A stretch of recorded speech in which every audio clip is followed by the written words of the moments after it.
Okay, it's the top of the hour, so let's get started. Hello, everyone. Thank you for joining today's webinar, Unlocking the Power of Vulkan Video Encode.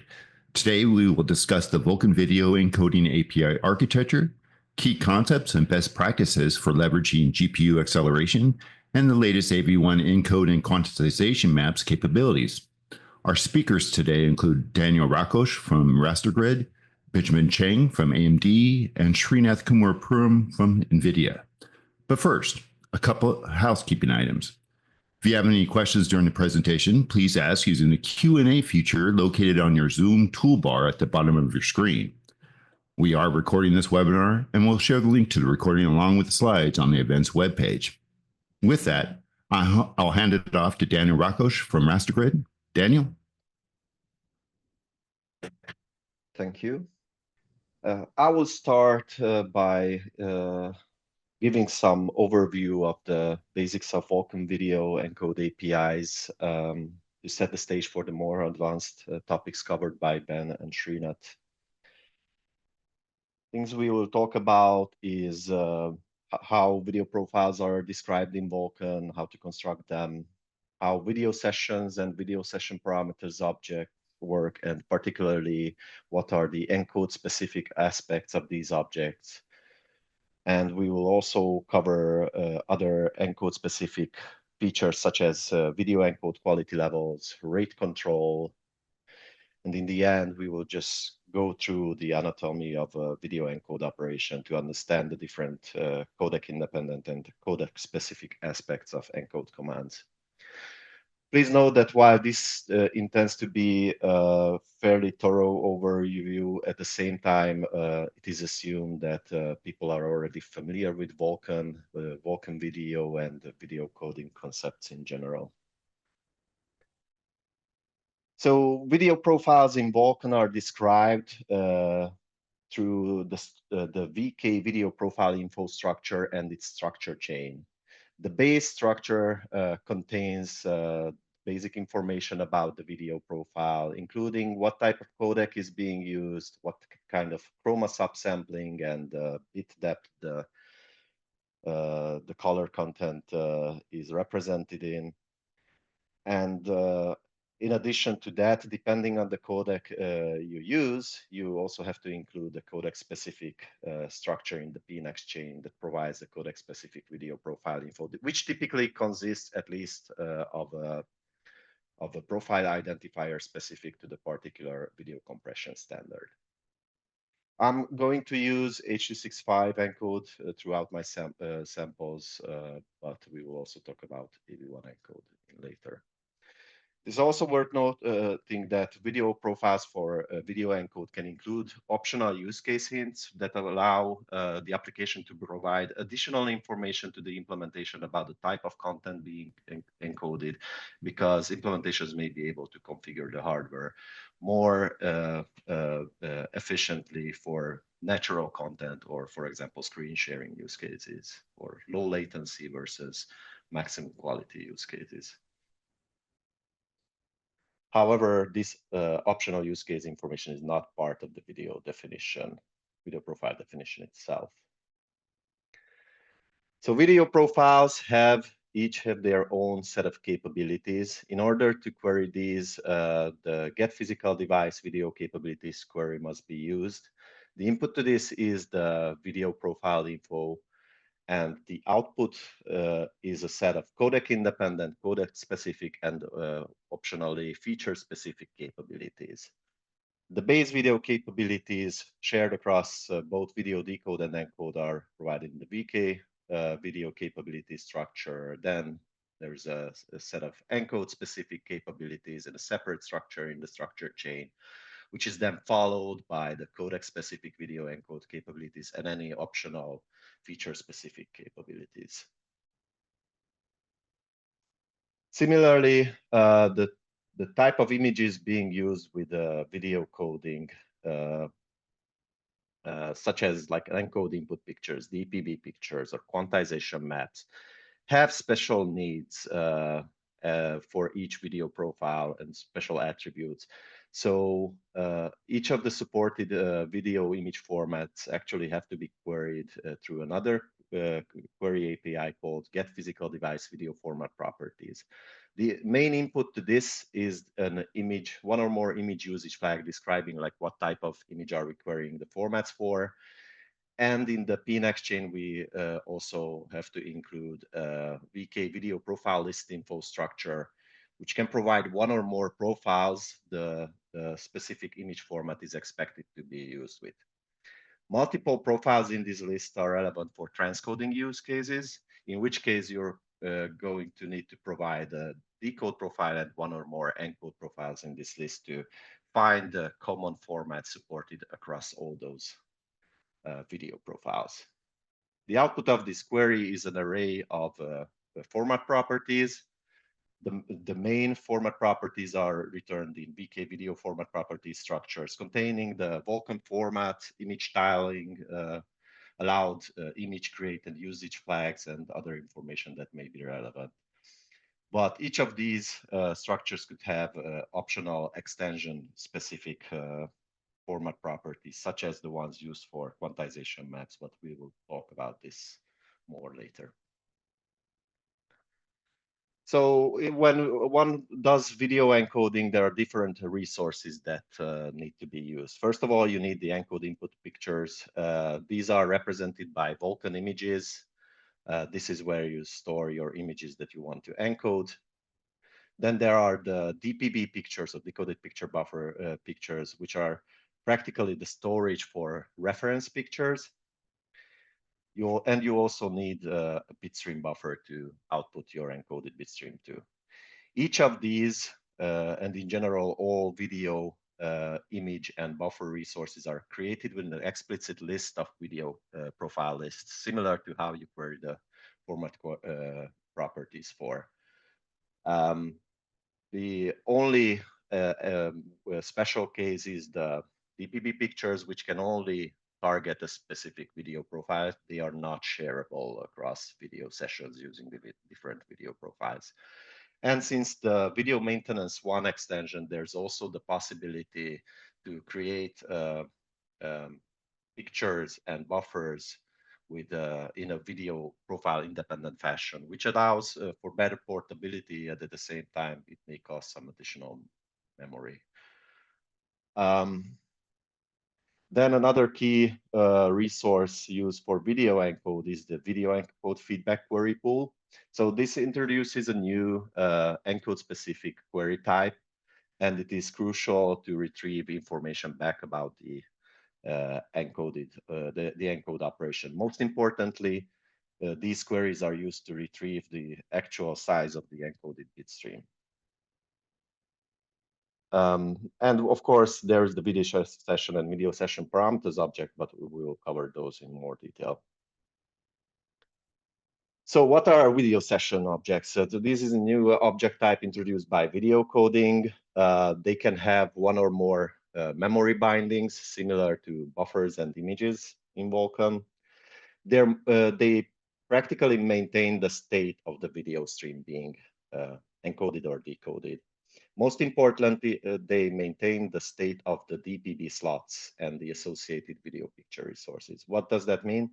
Each DPB slot allows you to remember a single reference picture that you can use in subsequent coding operations. Therefore, each DPB slot may refer to an actual reference picture at any point in time. The video session also holds a set of encode-specific state, for example, the current rate control settings, the quality level being used, and other things. So how DPB slots and their associated video picture resources work. This is a simplest example where you create a video session with 10 DPB slots, and you create a corresponding DPB image with similarly 10 layers, and use a one-to-one mapping of DPB slot indices to image layers, and therefore be able to hold up to 10 reference pictures. This is the simplest case. Most probably, this is not what you want to use. In fact, most of the cases you want to use a DPB image with more layers than DPB slots. First of all, the DPB slot to DPB image layer index mapping does not have to be one-to-one, and it may even change over time. And having more pictures available than DPB slots allows for better pipelining and concurrency in more advanced encoding use cases.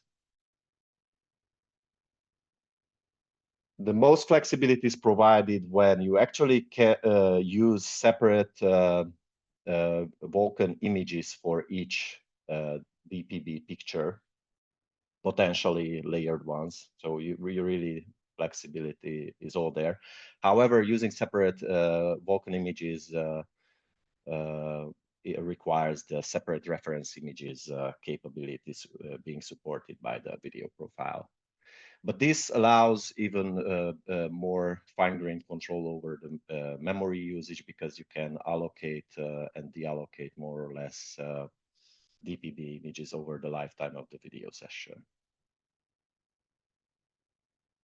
DPB slots can be in different states. They start off as inactive when you reset the video session. At this point, the DPB slot has no associated reference picture. And at a later point, when you encode the picture, you can actually activate the DPB slot with a reference, with the picture data. Depending on whether the picture data is valid or not, the active DPB slot may have a valid or invalid picture reference. This is most important for decode, where, for example, the picture data could get corrupted due to transmission or other reasons, and therefore the actual reference picture data gets corrupted. However, even for encode, you can run into this situation if, for example, you provided incorrect codec-specific parameters to the encode operation. The DPB slots can be put back into to the inactive state by invalidating a DPB slot, or indirectly it goes through this transition when you reactivate the DPB slot with a different picture over the lifetime of the video session. The video session parameters object is the other new object introduced by the video coding APIs in Vulkan. They are practically container objects, allow holding codec-specific parameter sets, such as the sequence picture parameter sets used by various ITUT compression standards, or the AV1 sequence header. The idea behind these objects is that it enables implementations to parse these codec-specific parameter sets once and reuse them across multiple encode operations. So according to that, you create the video session parameters by feeding a set of codec-specific parameter sets into them. And there's even a templating mechanism that if you run out of storage in a video session parameters object, you can create new ones by using an existing one as a template and potentially modifying or adding parameter sets into it. However, the exact mechanics of this depends on the specific codec you use, because in general, we are talking about codec-specific parameter sets. One special thing about video encode is that video encode allows for parameter overrides. So the key problem here is that typically hardware encoders, and really all encoders out there, only support a limited subset of all the coding tools that a particular video compression standard defines. And it would be extremely complex and difficult for the application to navigate all that if we would expose all of those limitations in terms of capabilities. Instead, the Vulkan video encode allows implementations to override unsupported parameter combinations. Again, this applies to the codec-specific syntax and derived values that can be expressed in the bit stream. However, even though overrides are allowed, in most cases, some parameters are guaranteed to be respected as the application requested them. For example, implementations won't override your requested picture type, and there are other sets of parameters that are always going to be respected. And there could be even implementation-specific guarantees, which are exposed in terms of standard syntax flags in the codec-specific capabilities. Now, because of this overriding mechanism, there needs to be a way for application to get feedback about these overrides. There is this new command introduced by Video Encode, get encoded video session parameters, which gives feedback about parameter set overrides in general. You can query whether overrides happened. And because overrides affect the bitstream being generated, this query can also be used to retrieve the encoded parameter sets, including those overridden parameters, into a CPU buffer. It's also possible that the actual encoded picture parameters may also be overridden by the implementation, but this is mostly transparent to the application. It's just a matter of like what gets written in the end into the encoded bitstream buffer. But the encode feedback queries have an optional feedback value called bitstream has overrides that where supported allows feedback about whether overrides have happened to the encoded picture parameters.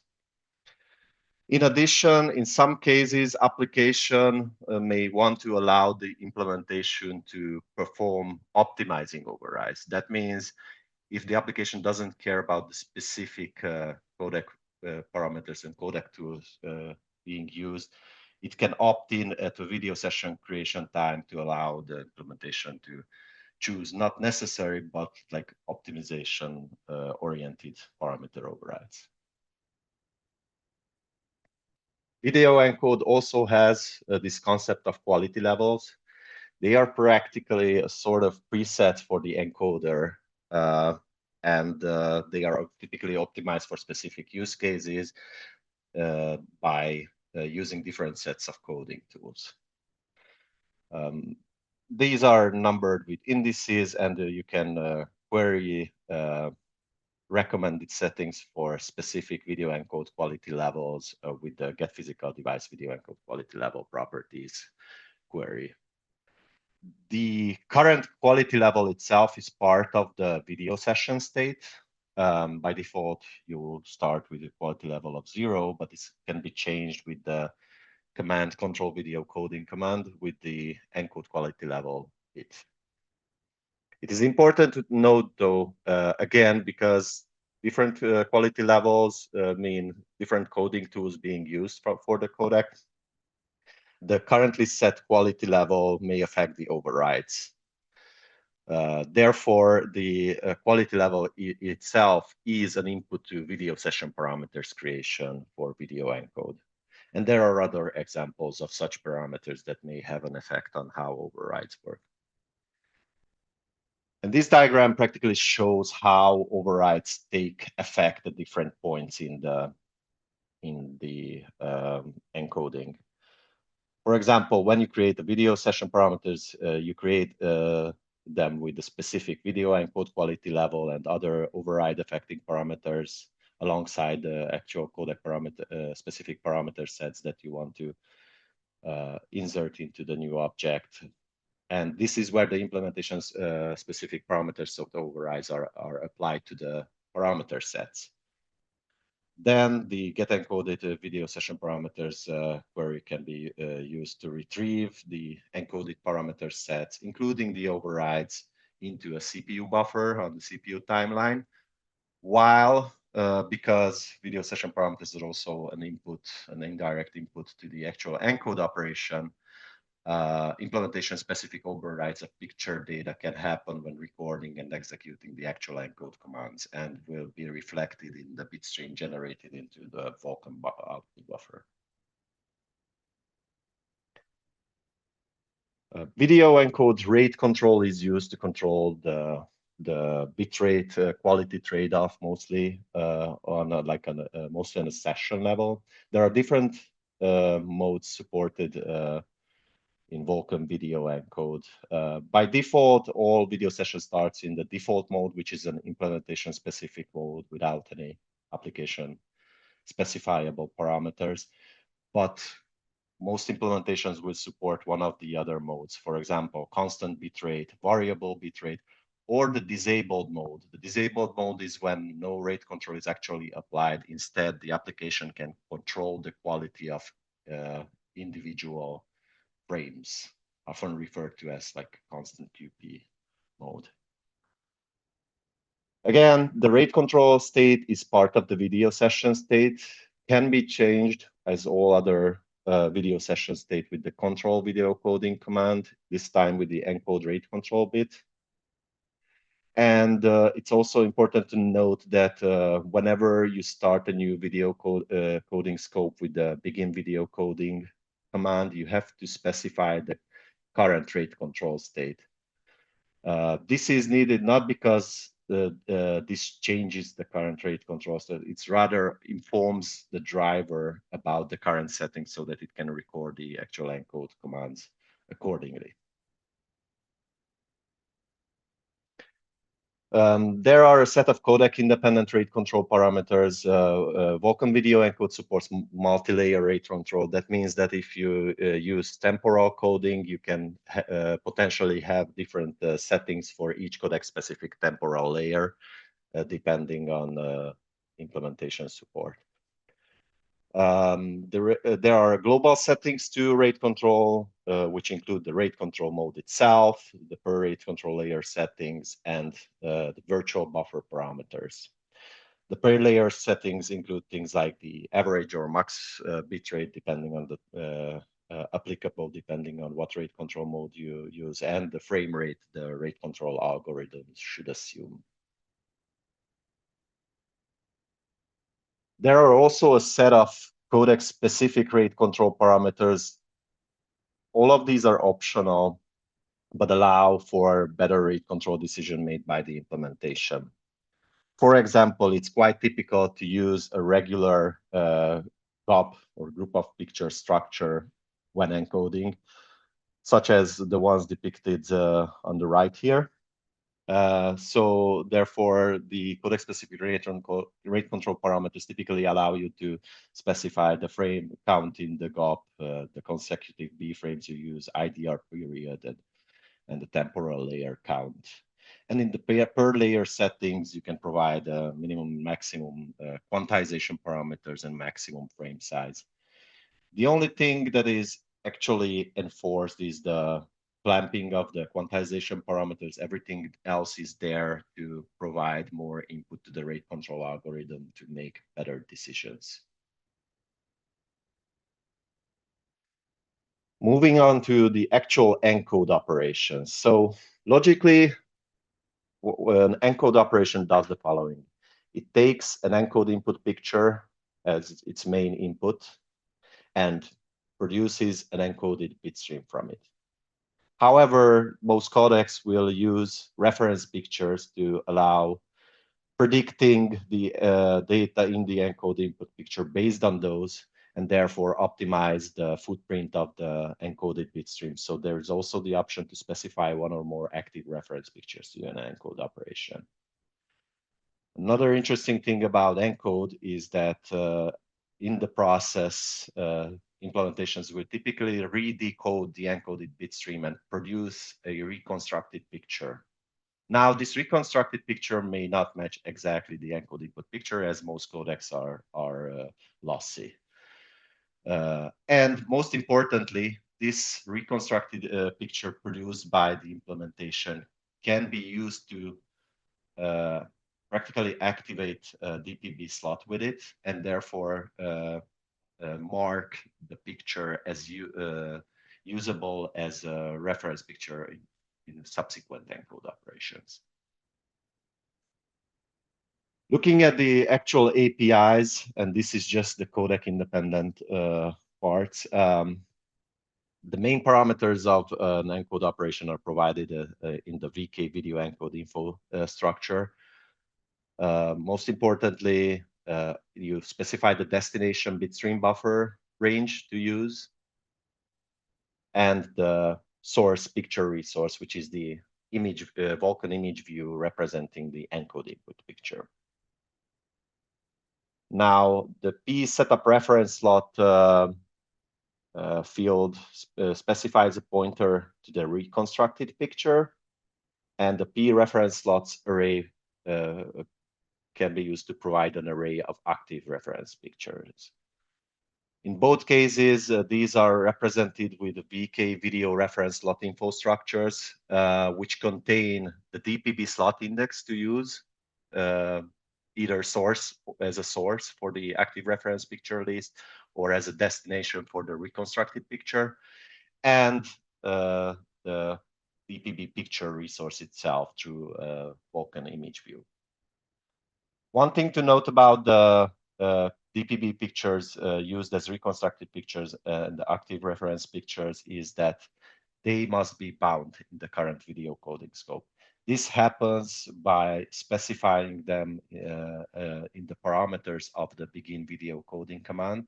And that is where you also have to tell the implementation information about, okay, which DPB pictures am I going to use and whether any of those DPB pictures have already been associated with the DPB slot by previous encode commands. But once again, even though specifying a reconstructed picture is almost always necessary, the DPB slot is only activated with the reconstructed picture and therefore marks the DPB picture as usable as future reference if the appropriate codec-specific parameters are set accordingly. Now, looking at the codec-specific aspects, there are usually the following information provided for individual codecs in the encode operation.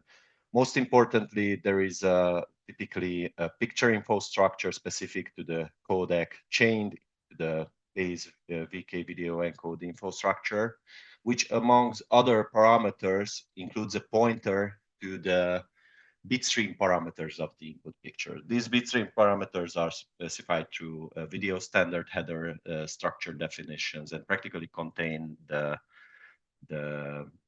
bitstream parameters as defined by the corresponding video compression standard. Similarly, most codecs will require you to provide a codec-specific reference info for the reconstructed picture and the active reference pictures. These are specified by including them in the pnext chain of the VK video reference slot info structure. And they typically have this DPB slot info suffix. And the most important parameter they have is the pointer to the bitstream parameters of the reference.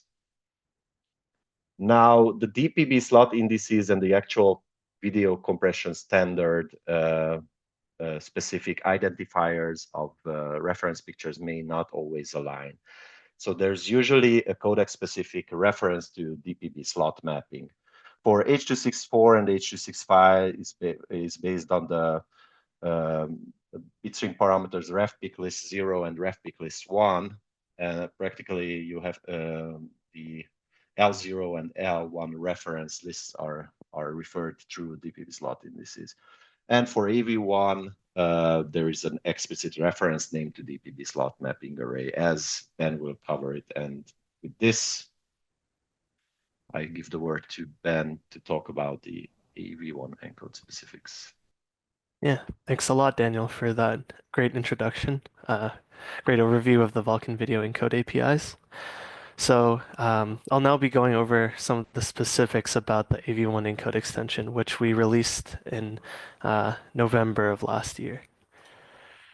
So I'll start with a review of the AV1 codec features, relating them to some of the new Vulkan structures introduced to support them.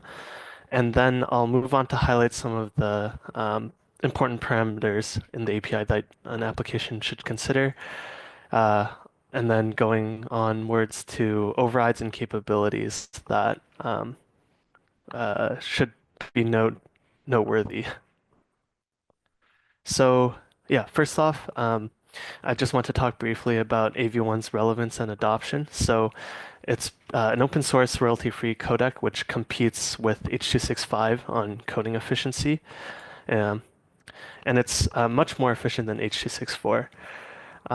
When I say coding efficiency here, it means basically you can spend less bits and you can get equivalent or higher quality.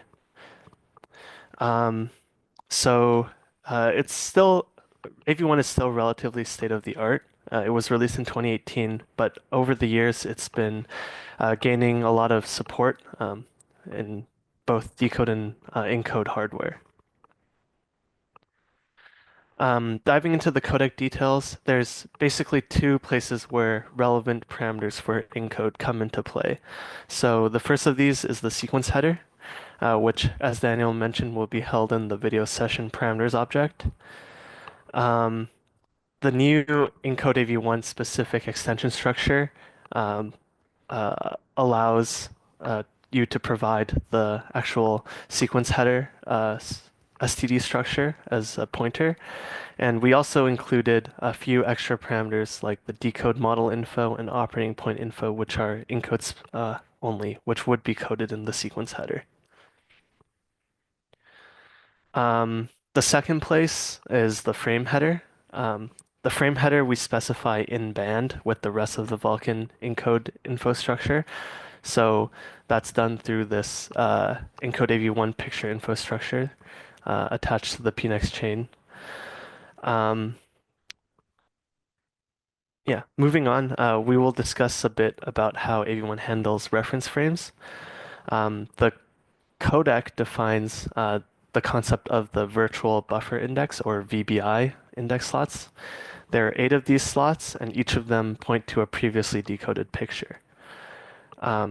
Multiple VBI index slots can point to the same picture. So as shown, there's 8 VBI slots. Each of them are valid, but there's only 2 previously decoded reference frames available for reference.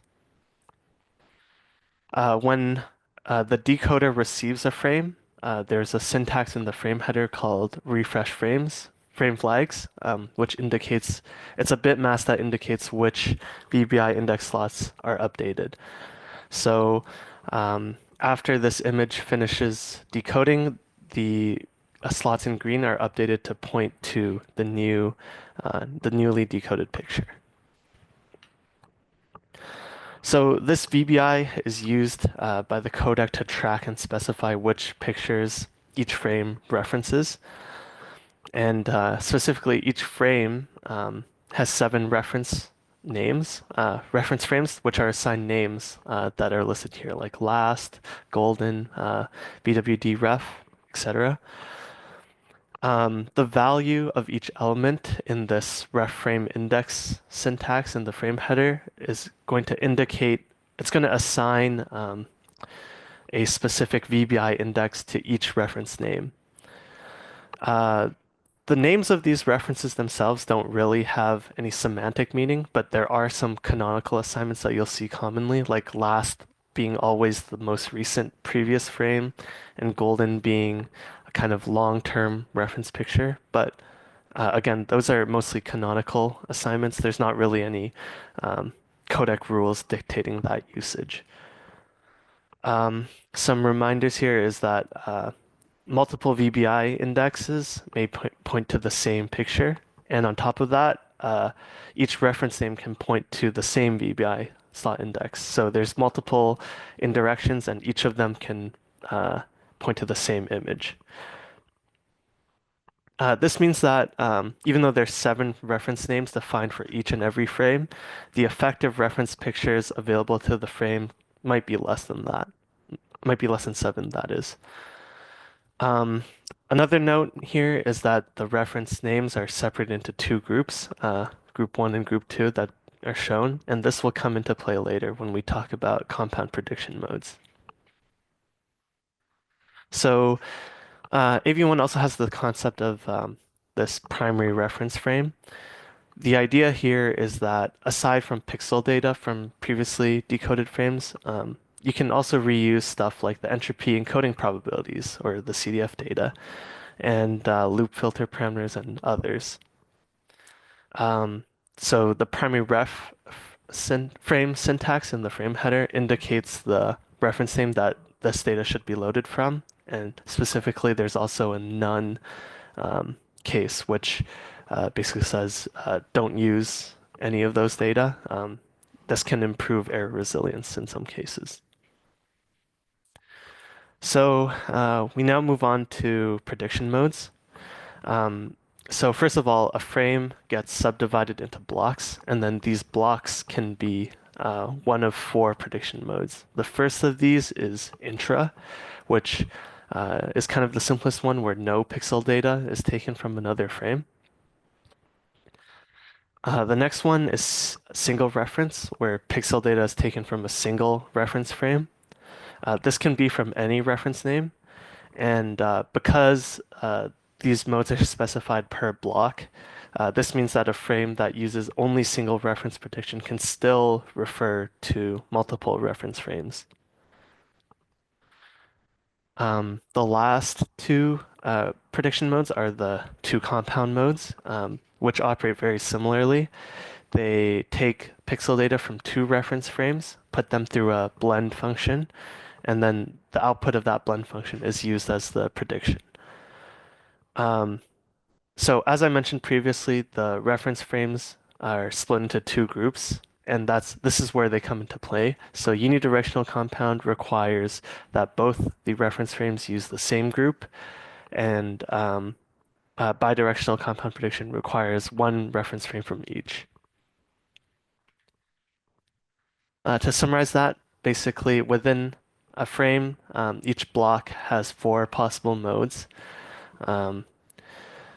The block level selection of these modes is kind of encoder dependent based on what the encoder thinks will cost the least bits for the highest quality, but there are still frame level controls that can affect which prediction modes are available.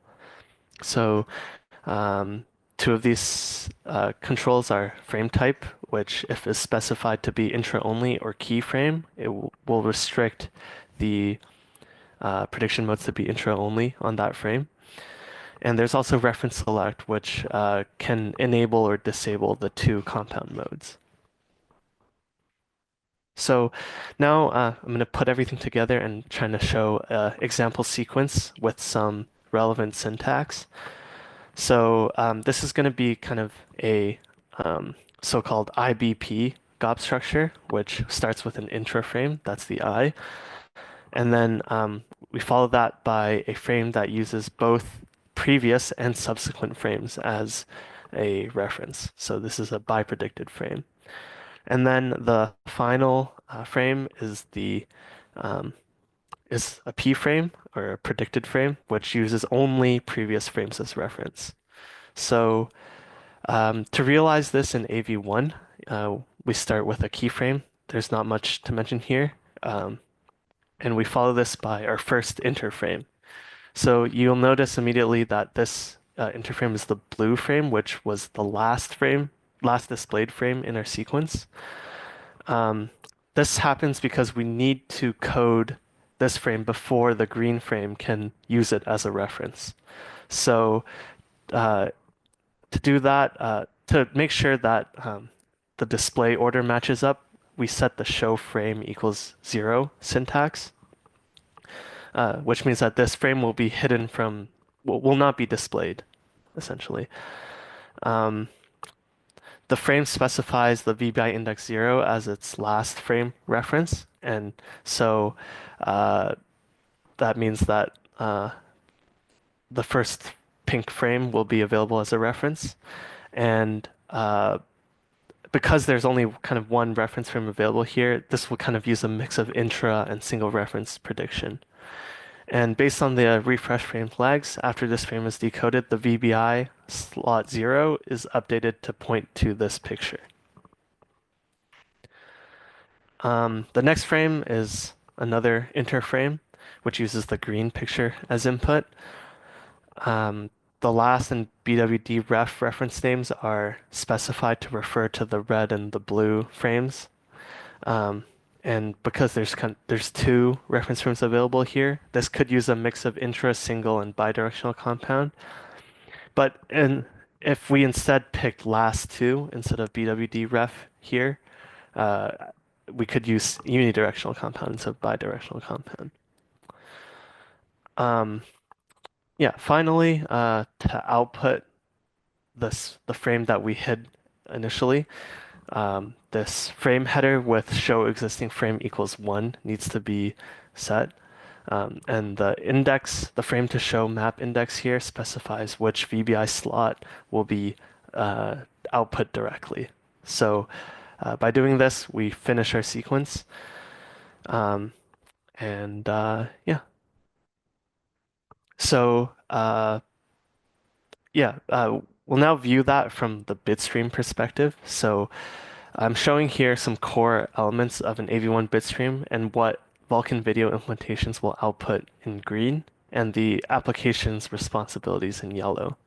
So essentially, Vulkan video will code the sequence header and the frames with actual tile data, but everything else is coded by the app. So the first thing we'll note is that the bitstream is divided into temporal units, which are delimited by these temporal delimiter OBUs. The spec defines that each temporal unit needs to have exactly one shown frame. So when frame headers have show frame equals 0, like the case in our second coded frame here, there's actually two frames with actual tile data in this temporal unit. Yeah. Anyhow, these temporal delimiters are coded by the application since it's purely software, basically. The next unit we'll talk about is the sequence header. As we mentioned already, this is held in the video session parameters object, and it's retrieved through this API call. The next is optional metadata.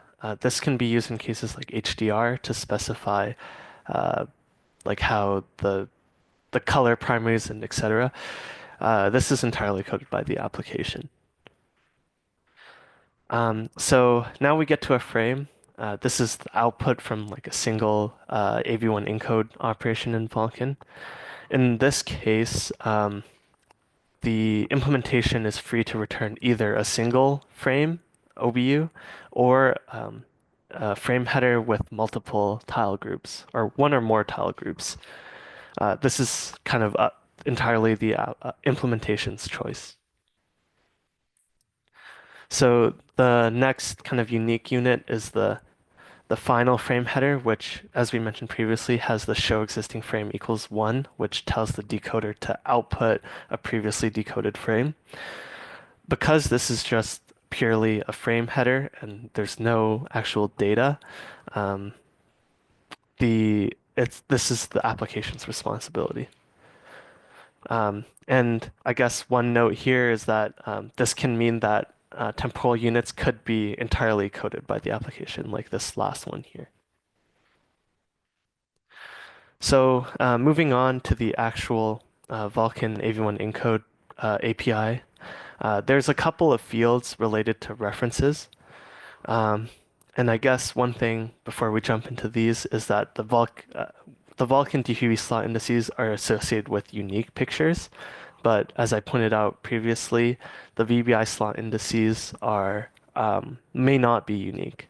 So these are basically two entirely different worlds that need to be managed in step with each other. The VBI slot indices are managed through STD parameters, and the Vulkan slot indices are managed through the core Vulkan encode API, as Daniel mentioned. Actual parameters wise, there's the reference name slot indices, which is an array that establishes the mapping between the AV1 reference names and the slot indices. So this actually is the input that defines which references are to be used in the current encode operation. So here there's multiple reference names that can point to the same slot index, and also entries are allowed to be negative, which means they're unused. Previously, I also discussed the concept of primary reference frames, And this primary reference CDF only parameter indicates whether the specified primary reference frame will be used only for CDF and that no pixel data should be used. We also define a prediction mode parameter, which takes on 4 enum values, which correspond to what we talked about before with the prediction modes. This kind of gives a cap to which prediction modes and implementation will consider. Each mode has requirements for active reference name slot indices. So as an example, you wouldn't be able to do compound mode with only one valid entry in reference name slot indices. So one thing to keep in mind here is that the modes can still change on a block level basis. This prediction mode parameter just provides a cap to what is available for the implementation to consider. So yeah. Moving on, rate control group. This is something new in AV1, which indicates the direction of the reference frames in display order. This tries to mimic the H.26x IBP terminology, but the reason why this exists is because in AV1, there's no distinction between reference directions, and the spec doesn't make a limitation on the reference directions based on the prediction mode or the picture type. But despite that, implementation-defined rate control algorithms still depend on such heuristics.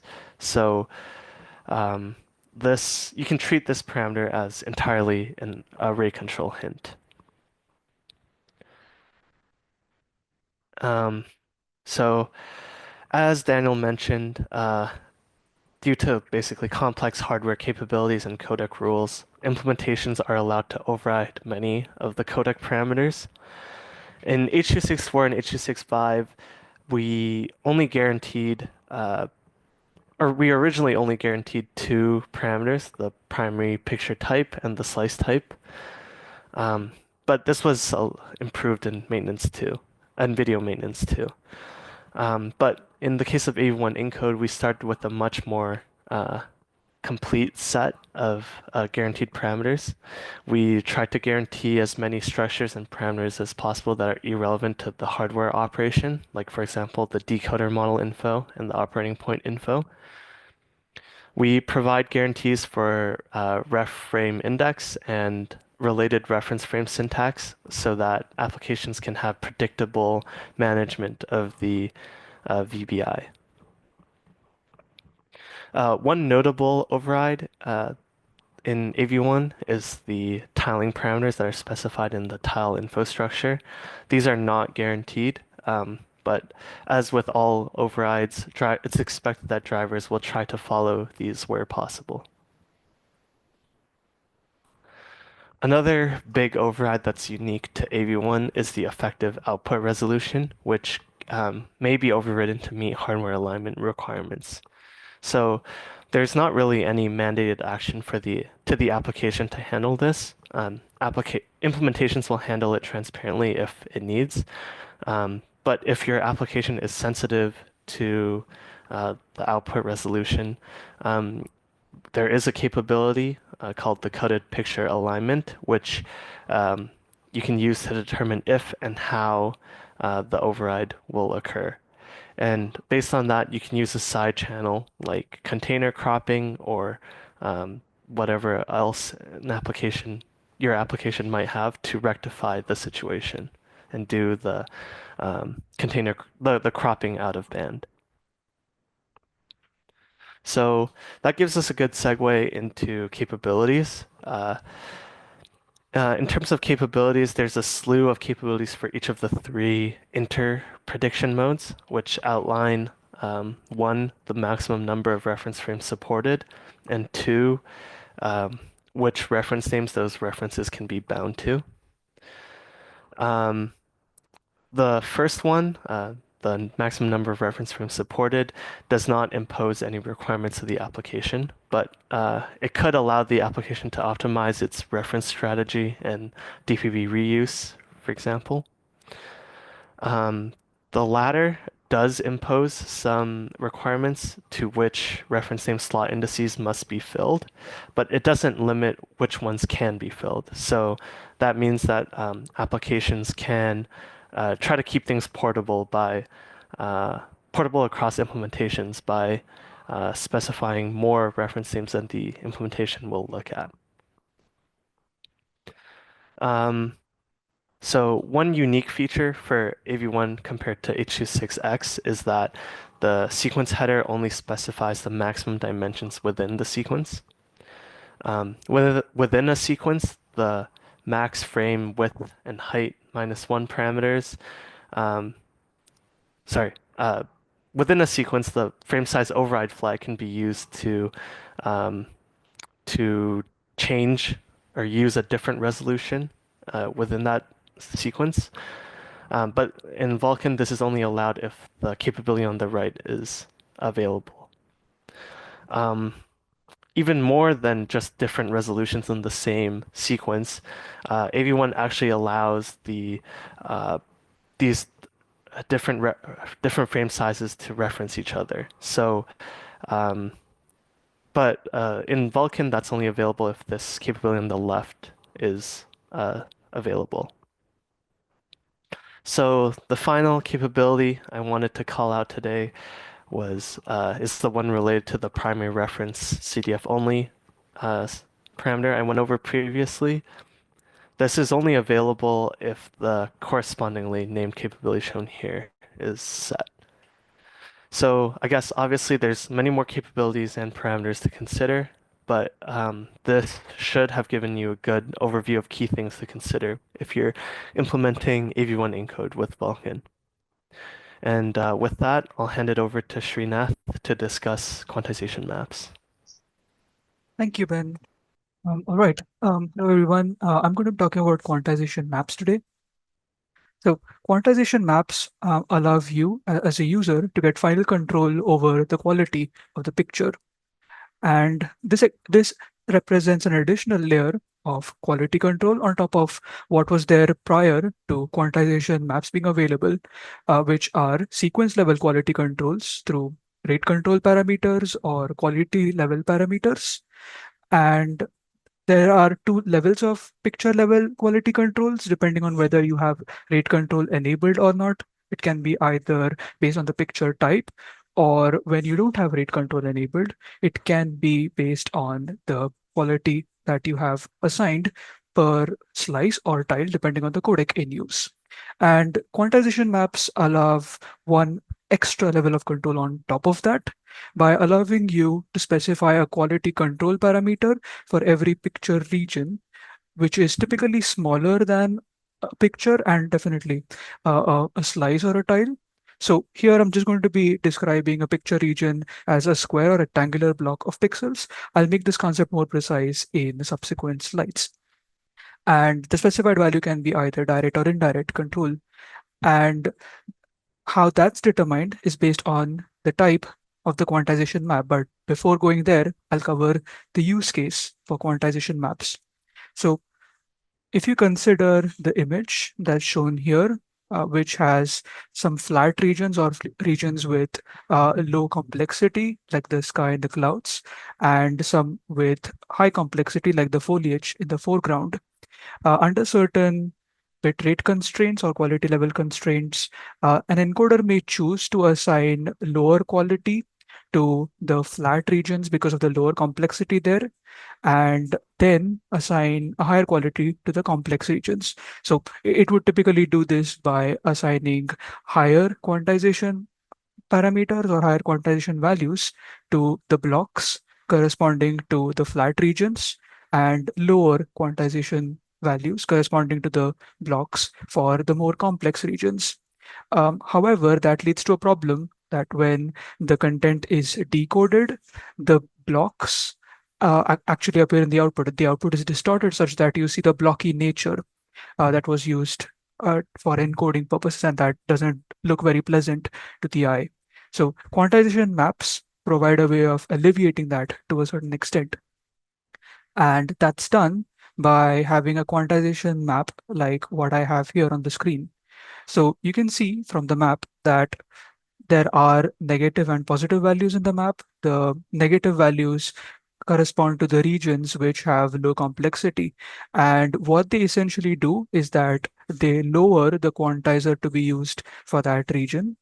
And for the areas which have high complexity, you are raising the quantizer to be used. So this balances the compression with the visual quality that you get. And the net result looks something like what I have. You can see that some of the details are washed out, and this is an extreme case. So in a typical scenario, you would not have such variation between the qualities in the various regions, but this simply serves as an example to show what quantization maps can be used like. And this is not the only use case, by the way, for natural sequences. You can also have situations where you have a game to be streamed out to a client game console, and you know that there are certain elements in the UI, maybe text boxes or certain other controls, which have to be preserved. You don't want the quality in those regions to degrade. You can use quantization maps in order to preserve the quality in those regions at the cost of others. So now coming to the types of quantization maps that we currently have, we have quantization delta maps and emphasis maps. So quantization delta maps allow you to have direct control over the quantizer or the change in the quantizer. And they do this by essentially having each element in the map being a direct delta. So you have control over the exact change in the quantization value for each set of pixels in your input. On the other hand, emphasis maps provide indirect control. So emphasis maps are ones where you have every element being a normalized value. Values closer to 1 represent the idea that you need more emphasis on that set of pixels, and values closer to 0 mean that you need less emphasis. So for for regions with greater emphasis, the encoder can decide to use lower quantization values as compared to the regions which have lower emphasis values. And in Vulkan, we have the VK format R8U norm being the format that we guarantee that implementation supporting emphasis maps will report. There may be others that implementations choose to report, but this is at least one guaranteed format. Now I'll come to some of the key concepts in the API before moving on to the core API details. So the main object or the main idea introduced by the quantization map extension is the quantization map image, which is a 2D image, which doesn't have sampling or multi-sampling, no MIP levels, and all the formats representing quantization map images are single channel formats. So for quantization delta maps, you have single channel integer formats. And for emphasis map, you have single channel normalized formats. And every element or every text cell in the quantization map image is called as a quantization map text cell. And there is a one-to-one correspondence between an element or a text cell in the quantization map and a region in the input image. And that is expressed by a parameter known as the quantization map text cell size, which you get from the format properties. I'll cover how to retrieve that in a couple of slides. But as you can see here in the image on the right, if you have the quantization map text cell size as 16 by 16, that essentially means that each element in the quantization map corresponds to a 16 by 16 block of pixels from your input. Now coming to the capabilities part in the API, there are two flags in the encode capabilities which express the types of quantization maps that the implementation supports. And you can query other quantization map related capabilities by chaining this structure, which is shown here, the encode quantization map capabilities structure, to the base capabilities structure when using the video capabilities query, and it's going to tell you what the maximum size of the quantization map that the implementation supports is. There are also codec specific capabilities, and these are for quantization delta maps. And the reason they exist is because in quantization delta maps, you are providing the actual delta quantizer that has to be applied. And therefore, you need to know the range of delta quantizers that is supported. So that's the information that you get on a per codec basis when you chain the codec specific capability structures for quantization maps. Now, for the format properties, the get physical device video format properties API call was already described by Daniel earlier. So here in the image usage, you can use the usage corresponding to the type of the quantization map that you require based on what the implementation reported. And then the video profile list is to be specified as required by the API call. And for the quantization map specific properties, you can chain a structure which is codec independent, and the main piece of information available in this structure is the quantization map texel size. So you chain that to the base video format properties output structure, and the implementation will report the quantization map texel size that it requires for the profile list and the image usage that was specified. There are also some codec specific format property structures. So we have structures for H265 and AV1, and they exist because of the ability of these codecs to support multiple coding block sizes. So if you consider the example of H265 and you suppose that you have an implementation which supports a coding block size of 16 cross 16 and 32 cross 32, and the implementation requires a quantization map texel size or one element of the quantization map corresponding to one coding block. If that's the requirement for the implementation, then what it would express is two separate elements in the format output. So what you would essentially see when you use the get physical device video format properties API call is that the implementation would tell you that there are two formats available. And if you look at the actual elements or the actual parameters returned, most of those parameters or nearly all of those parameters would be identical except for the values in these chain structures. So for one of them, you would see both the quantization map texel size and the compatible CTB sizes in this case, indicating the 16 by 16 block size value. For the other entry, you would see the 32 by 32 block size value. So basically, this entire thing exists to be able for the implementation to be able to tell the user what the correspondence is between the size of the block in the quantization map that the implementation requires and what coding block size corresponds to it. So I'll now come to the main API usage, and the first two steps are already what I have spoken about before. So as in many other things, you need to query the capabilities first in order to determine what quantization map types are supported by the implementation. And you can also, of course, chain other structures corresponding to the quantization maps to retrieve other pieces of information. And for the format properties, you go through the same exercise as before and then retrieve information about the formats that are supported for a given quantization map type and the corresponding properties, which you can then use in order to create the quantization map images. And you also need to create corresponding image views because the image views are the inputs to the API. And once you have the capabilities, once you have queried the capabilities, you can also go ahead and create the video session.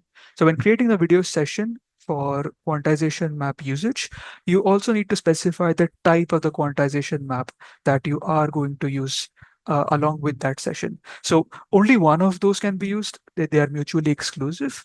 And the reason we require that piece of information to be specified at the time of creating the session is because for certain implementations, there may be certain memory requirements in addition to the base ones when quantization maps are in use. And once you have created a video session along with which you're going to use quantization maps, the next step would be to create video session parameter objects. As Daniel described before, a video session parameter object is a container for sequence level and picture level headers.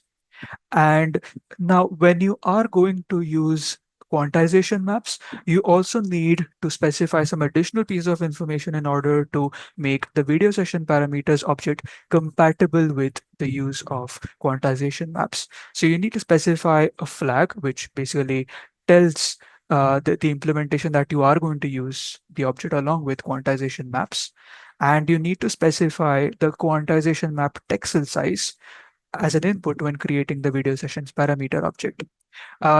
This is again due to the relationship for the implementation between the quantization map texel size and the coding block size. So based on the quantization map texel size, the implementation will override any parameters that it requires within the sequence level and picture level headers, which typically contain information about the coding block size and any other partitioning or related parameters that depend on it. So it's going to apply all those overrides as necessary based on the information about the quantization map texel size. And once you have all of those things set up, you can proceed to the stage of the actual the quantization map generation or filling in the parameters in the quantization maps and then the encoding step. So for the quantization maps, whether you do it once or multiple times really depends on your use case. You might very well have a situation where you know what your scene is like, where most of the elements are going to be fixed most of the time, in which case perhaps a single quantization map suffices. You can prepare it once and then use it for all calls. Or you may have a situation where you have lots of changes in your scene and you basically want some intelligent way of generating the quantization map. You can use some algorithm to analyze the content, determine the complexities of various regions, and then translate that into some values, either in terms of emphasis maps or quantization delta maps, and populate the actual quantization map along with that information. And once you have that, you specify that in the main encode call. So the image view for the quantization map that's provided in a structure which is chained to the main encode structure and sent in the encode call. And one important detail here is that it's not necessary to provide a quantization map along with every encode operation when you have specified that quantization maps are to be used. It's perfectly fine to not provide quantization maps in one or more calls if you don't require it. All right, so this is the last slide I have for quantization maps, and this basically goes back to the first slide for my section where I spoke about how the various levels of controls, the sequence level and picture level controls, how they combine along with quantization maps. So what I have here is an example where I'm using H264, and I have an input frame that is divided into two slices. For one, I've specified a quantization value of 30, for the other 50, and then I have a quantization delta map that I'm going to provide when encoding. So you can see when they're put together that it's an additive effect. The quantization, the values from the quantization delta map are added to the base quantization value specified from the outside on a slice level. The values that you see here are the values that would be used just before or during the encode process. And you can see that one particular detail about the last or the bottom slice is that all the values in all the quantization values in that slice are 51. And that's simply because that's the maximum QP value, quantization value that H264 supports. So although you have specified some variation within the quantization maps, the final QP value gets clamped to the value supported by the codec, or an even lower one if that's what the implementation supports. It's going to get clamped to that before actually being encoded. All right, and that brings me to the end of the presentation. Thank you. Thank you, everyone. This brings up the Q&A session. So if we can have the speakers turn on their cameras. And Srinath will go ahead and host the Q&A session. Go ahead, Srinath. Right. All right, I have some questions here. I guess I can start with this one on frames. So the question is, does Vulkan Video only support encoding entire frames? Is it possible to output a single slice at a time?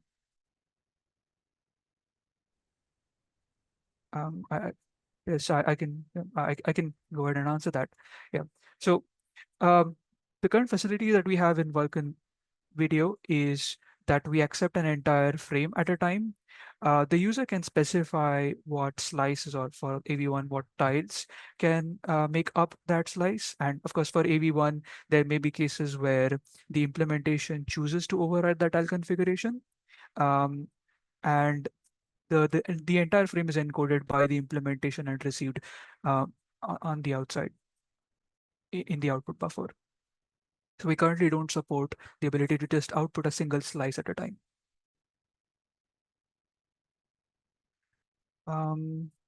The next question is it required for an application to call vkget encoded video session parameters KHR? In other words, is it invalid API usage to skip this call? I can take that one. So because overrides can happen if the application chooses to encode its own parameter sets, there's going to be a problem if those parameters don't line up with what the implementation used. Therefore, this call always has to be used, at least for the purposes of determining whether any actual overrides happened to the parameter set. If no overrides happen, the application is free to encode the parameter sets on their own, but otherwise they should use the one the implementation provides. Otherwise, you might get decoding errors when trying to play back that stream. Yeah, thank you, Daniel. All right. The next question is, can I do video streaming with real-time camera input or play video files such as MP4 under Vulkan? If you don't mind, I can take that one too. Sure. So starting with the latter. So playing video files involves more layers than just the actual decoding of frames. Like you have to understand the container format like MP4. And there's generally a lot of application work that has to happen in terms of managing the codec parameters, picture management. But the actual hardware decoding of the frames, that's certainly possible in Vulkan Video. So it's really like you need some additional software. For example, FFmpeg also supports Vulkan Video. Or GStreamer, but you can do that. The same goes with real-time camera input. You see, you have to get from the camera the actual frames, but those frames you can certainly feed into a Vulkan video encode session and produce compressed streams of those. I hope that answers the question. Thank you. All right, then I have a question on AV1, which is if both a single OBU frame and separated OBU frame header and tile groups are allowed, can I, as a user, specify which one I want? Yeah, I guess I can answer this. Yeah, so there's no option for the user to specify which one they want. It's entirely up to the implementation. It is possible that the application can read back the bitstream and then parse it out and encode separate units for each of the units if they want. But from the implementation side, there's no API option to do that. Thank you. All right. There's one question here. I mean, it's actually a set of things, but yeah. All right. Okay. How would you recommend relatively beginner rendering / Vulkan programmer begin learning about video encoding? Where to follow news or research regarding encoding or codecs, learning details on specific codecs, HEVC or AV1, and any recommended toy projects for learning. I can take a stab at answering at least one part of this. Yeah, so for a beginner to learn video codecs, there are certain books that you can at least start with in order to understand basic video concepts. Um, there, there are books on H.264 specifically, or even the old ones, MPEG-4, which you can find online, or you may be lucky enough to get a physical copy of that. You can search for perhaps video compression by Ian Richardson, if I can recommend that one, because that at least I found that to be great in explaining the concept behind video coding. One more detail is that it's probably not a good idea to start looking at the codec specification itself at the first go, simply because it's very terse and, well, sort of expects you to already know basic coding concepts before you go there. So before you jump to using or going through the codec specification, perhaps one thing you could do to familiarize yourself more with video in general is play around with multimedia tools. You have GStreamer, FFmpeg. Use them, get to understand what the command line options are for basic encoding. Try to understand how various options change the trade-off between quality, compression, and performance by actually looking at the output and then figuring out how long it takes for it to actually finish the encoding process. And then perhaps start out with one codec, like maybe HEVC or AV1 if you are interested in royalty-free codecs, maybe that's a good starting point. And then start by going through perhaps IEEE papers, which provide overview of the codecs before you then jump into the specification. Ben, Daniel, would you like to add anything to that? Yeah, I guess you covered a lot on the knowledge, like codec knowledge side of things. But I think like if you're not super into reading, I guess there's also like you can always just like look at what FFmpeg or GStreamer, as Srinath mentioned, is doing to actually make use of video encoding, and you can try to piece things together from there as well. I also would like to mention that at least me personally, I found the H.264 and H.265 codecs to be incredibly terse.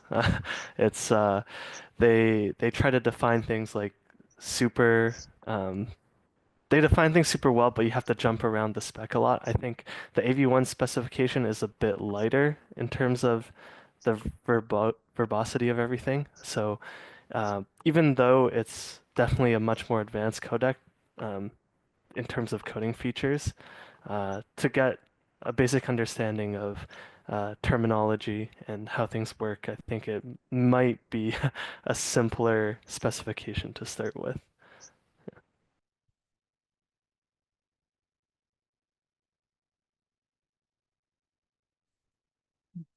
Thank you. I guess I'll move on to the next question, which is does Vulkan Video support copying frames from another application's Vulkan context directly to the GPU and reduce CPU to GPU and GPU to CPU copies in order to reduce latency? I'll take that.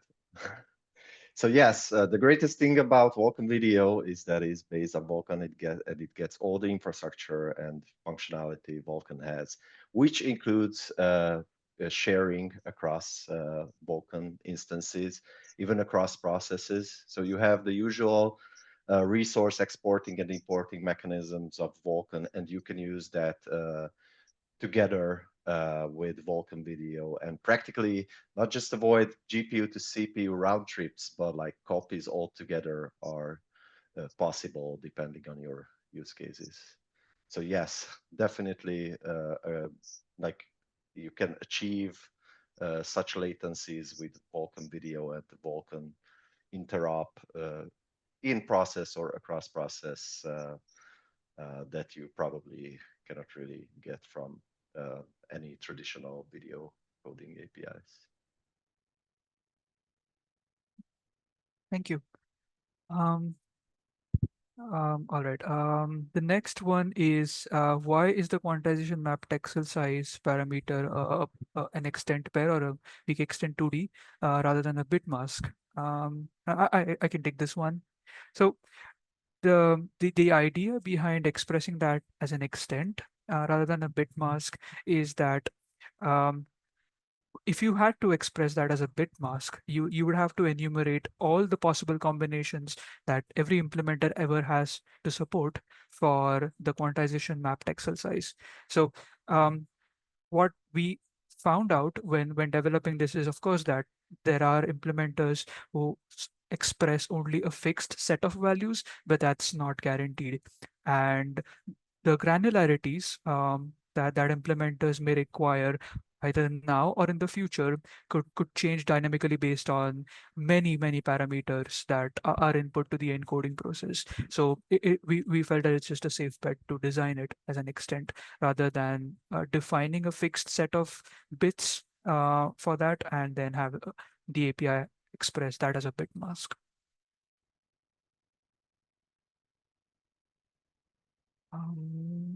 All right. Next question is on AV1. Is the AV1 tile configuration guaranteed to be respected in some cases? Also, is it possible to query whether a tile configuration will be overridden? Yeah, so unfortunately, the answer to both of those is no.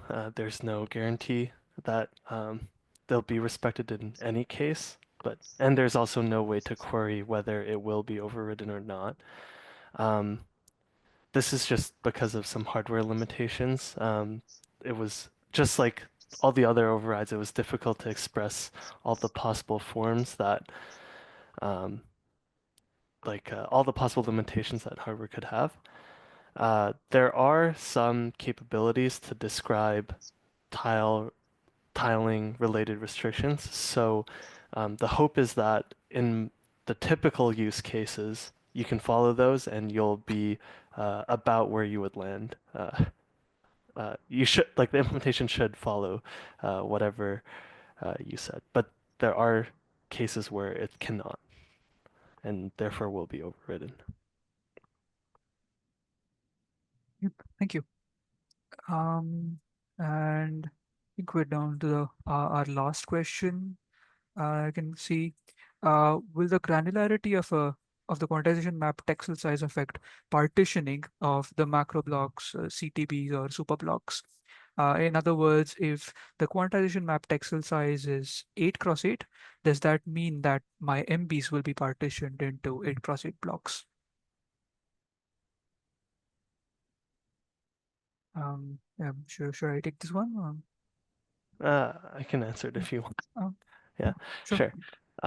So everything is kind of up to the implementation in this case, but I think in typical cases it would not affect the partitioning. And if you read the spec, the Vulkan spec that is closely, you'll see we define how the quantization map texel size maps to actual regions. And I guess there's no direct implication between the two. Do you have anything to add, Srinath? No, I think that was succinct.